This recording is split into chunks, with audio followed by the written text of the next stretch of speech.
Bonjour, bonsoir bien-aimés dans le Seigneur. Cinquième vidéo concernant le mariage. Bien-aimé, sache qu'il y a différents types de mariage. C'est-à-dire trois exemples que je te montre. Trois différents types de mariage. La Bible pouvait nous le dire. Quand Dieu te montre une vision, c'est parce qu'il t'a donné une provision. Car il n'y a pas de vision sans provision.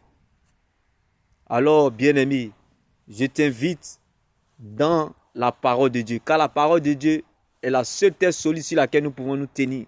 La parole de Dieu finit toujours par remettre chacun dans le couloir de sa destinée.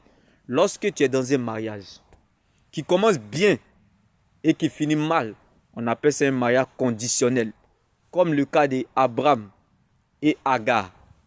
Ça a commencé bien, c'est fini mal.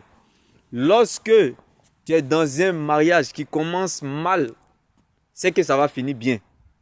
C'est comme Abraham et Ketura.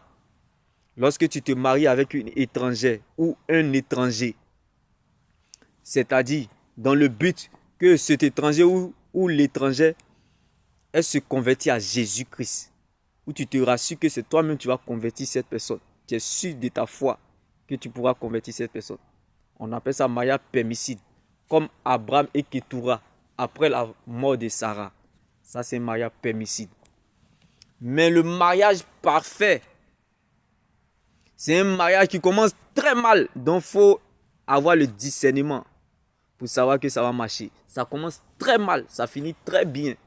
Comme le cas d'Abraham et Sarah. Ça, c'est un mariage parfait. Ça commence toujours très mal, ça finit très bien. Donc, bien aimé, les relations qui commencent très mal, faites attention. Peut-être la fin est glorieuse. Car la Bible pouvait nous le dire. La vie chrétienne, le début sucré, le milieu amer, mais la fin glorieuse.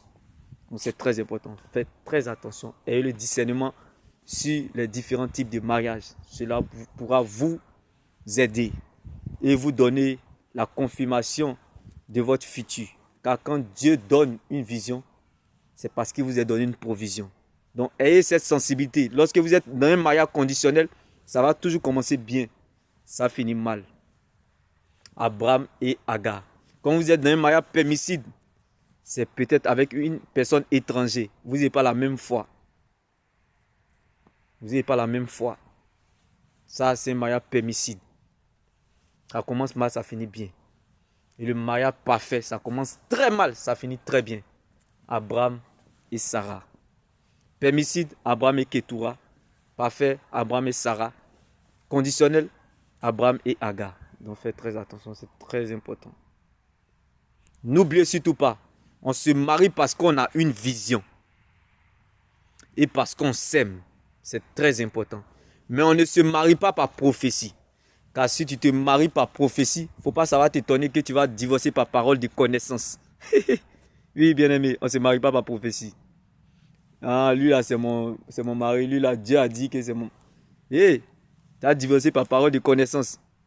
Il faut se marier par vision. La vision, c'est que quoi? Là où Dieu vous attend, vous deux, c'est sans Dieu, on se marie par vision.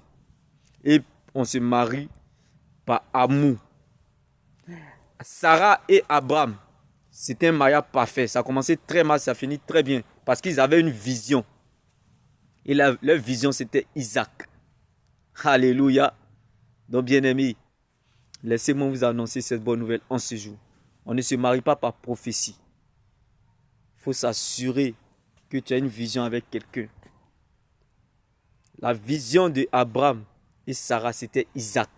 C'est pour cela, malgré sa bataille, où il était dans cette relation avec Agar, Sarah a gardé son sang-froid. Elle a attendu le temps voulu de Dieu.